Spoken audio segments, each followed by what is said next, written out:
Hi, Joe. James. How are you feeling coming into this test? Confidence must be sky high after that win at Headingley.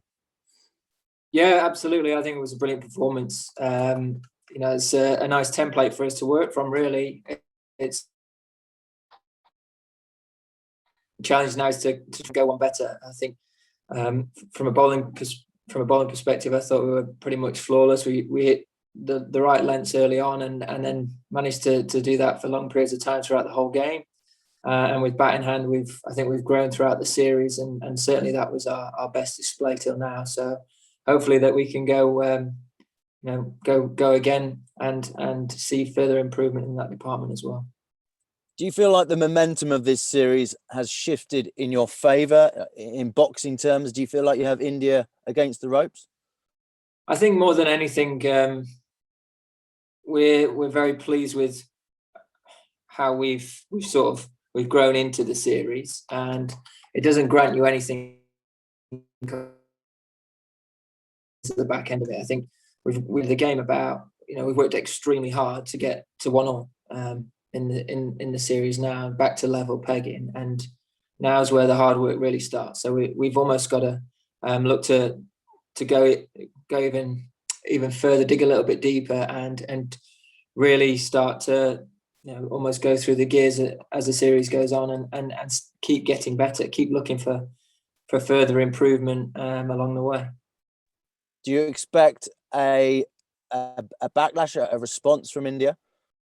Absolutely. World-class side like India, led by Virat, I expect nothing less than a response, and we'd be naive to think otherwise. That's why I think it's really important that we don't get too comfortable. We don't think that we've achieved anything to this point. We've just sort of got ourselves back to level playing, and we have to now look to work even harder and make sure that if we find ourselves ahead of the game at any stage, we get ruthless again, and we really drive that winning position home. And with Wood and Wokes returning to fitness, how likely that they'll feature? Because obviously it would be difficult, I would guess, to change your winning team after that performance. No, I think the great thing is that to have them both fit and available after the amount of injuries that we have is only a good thing. I think it's really important that we see how everyone pulls up over the course of the next couple of days through the practice sessions, see where everyone's at, have a look at the wicket, take everything into consideration, and then pick the best 11 players to suit the conditions. But it is fantastic to have them both fit and available, and it's it only adds strength to what's a very confident squad right now.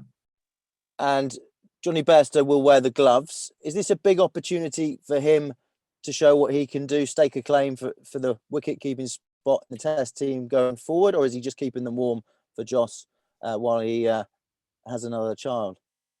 Yeah, look, I think for Johnny, we all know what he's capable of with the gloves. He's done it for a long period of his international career, and he's never let anyone down. He's been, his record is very good as a wicketkeeper for England. And I'm sure he'll be really looking forward to the challenge and the opportunity. Joss has been our number one keeper for a long time now, and I think it's made absolutely the right decision to be at the birth of his child. He's got our full support in that, and really hope everything goes well, and he's in a position to enjoy that. Okay, last one from me. Lots been talked about and written about the aggression of this Indian team, and we saw that come to a head at Lords on the final day. What did you learn from that, and what are you learning as a captain throughout this series? You've now become England's most successful captain. How much more is there to learn from situations like that? You'll always be learning. I think I'll certainly always look to learn and try and improve and get better as a captain. But as a team, I think one thing that we took away from that game is that we have to be the best version of our team. We do things our way, and we don't get sucked into playing anyone else's game. We go about things in our own manner, and we did that in a perfect response at Headingley, and it's really important that we remember that throughout this series. That's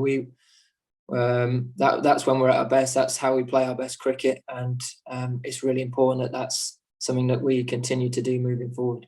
On Joss, I just wonder if you could give us a real sort of clear view from your position, because some people have looked at maybe missing 2 games here, a little bit of doubt over the Ashes with Joss. He's one of those guys, and said maybe his Test career might have actually just ended on the quiet, really, and he may end up focusing on the white ball.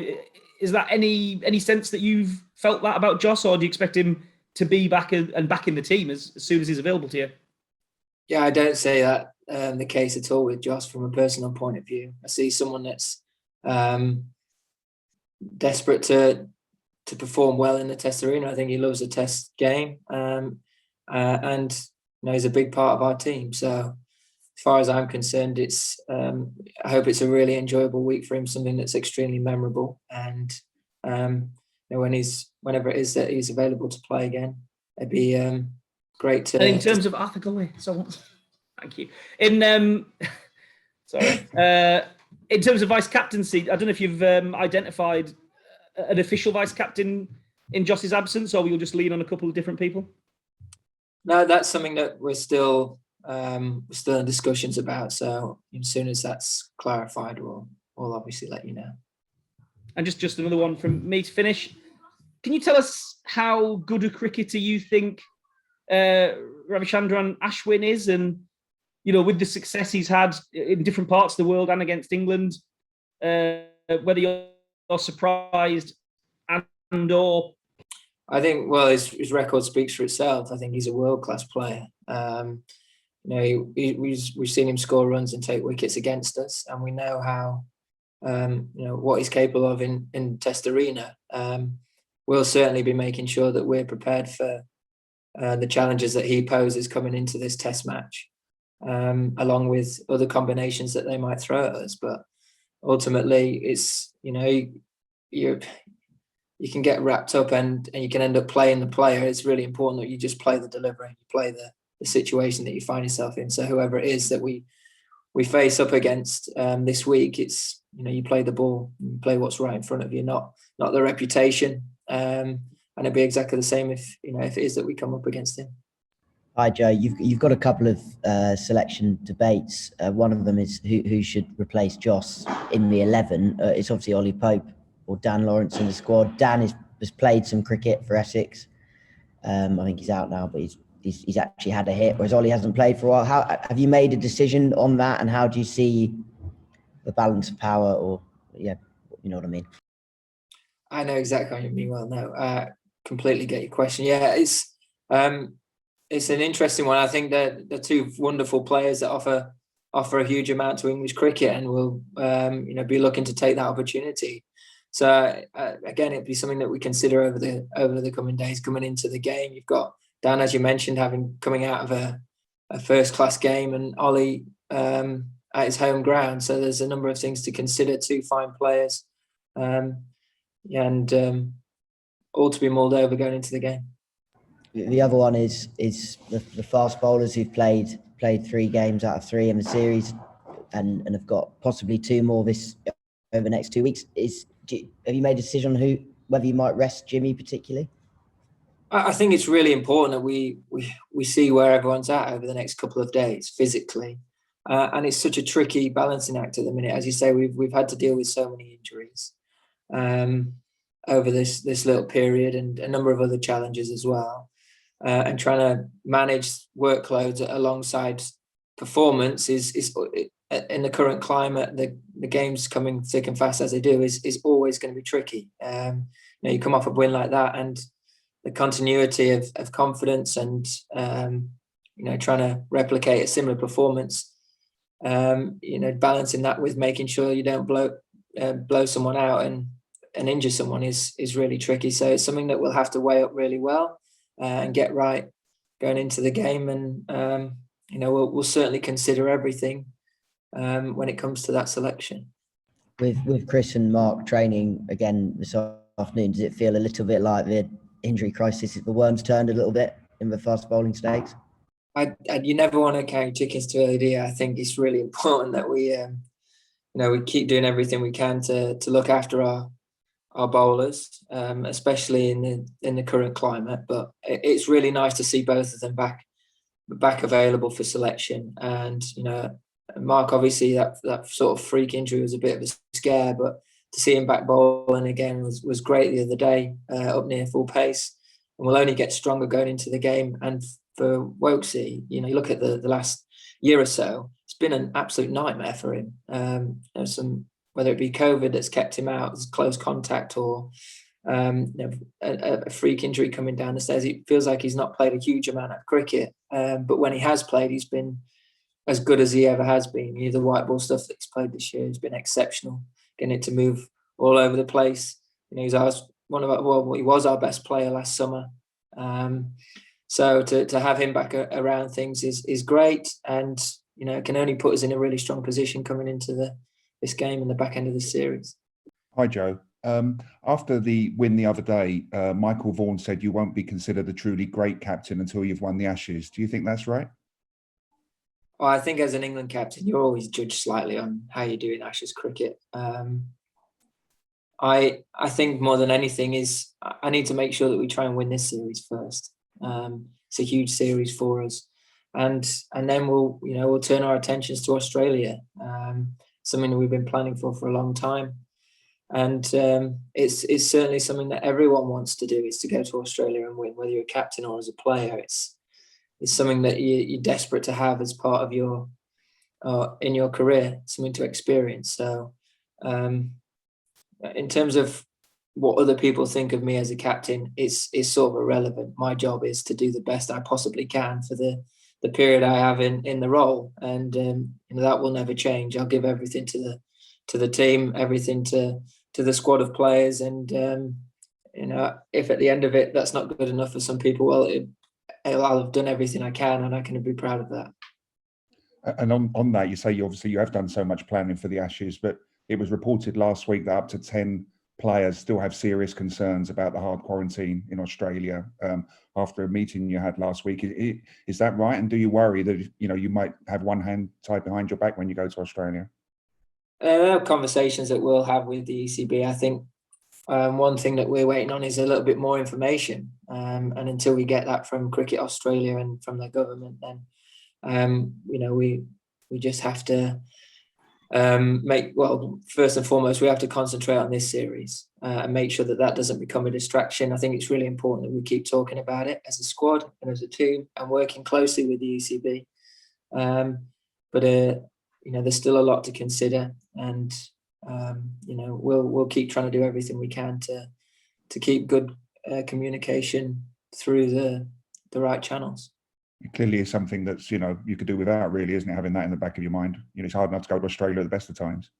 Yeah, there's a few things we could do without right now, but that's part and parcel of things and how they are at the moment, and you have to just take it in your stride as a team. And I think sometimes things like this can really bring you closer as a group and can create a strong bond, and hopefully we can manage that in the right way and use it to an advantage.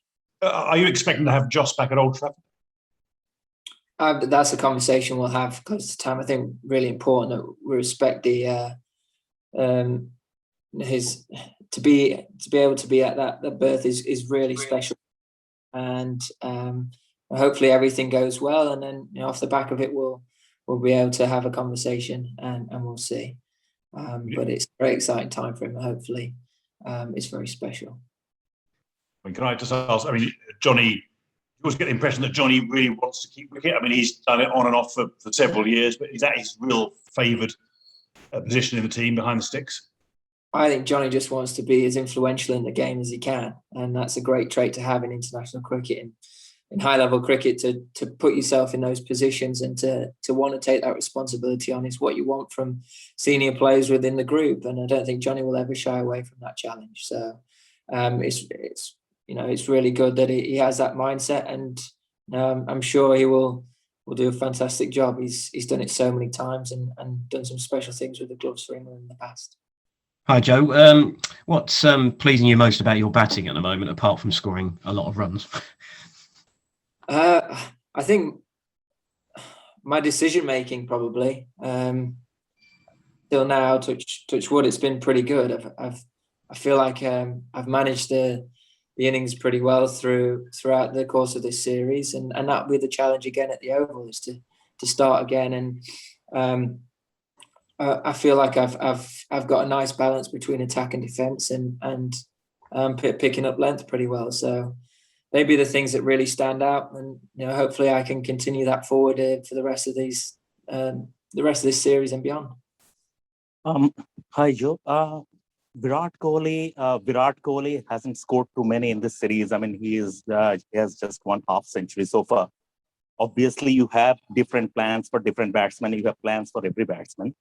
But in his ahead of the series, any special plan for Virat? And I mean, did you notice any change in his batting via 2018? I mean, or is it just relentless pressure of line length swing that has managed to subdue him? I think a lot of credit has to go to our bowling group. First and foremost, Virat's world class. There's no doubt in that, and I think that's where the credit has to go to our bowlers. They've been able to keep him quiet. A world class player, that to keep him as quiet as we have is an extremely good effort from the bowling group, and it's something that we're going to have to continue to do if we want to win this series. So I think we've found.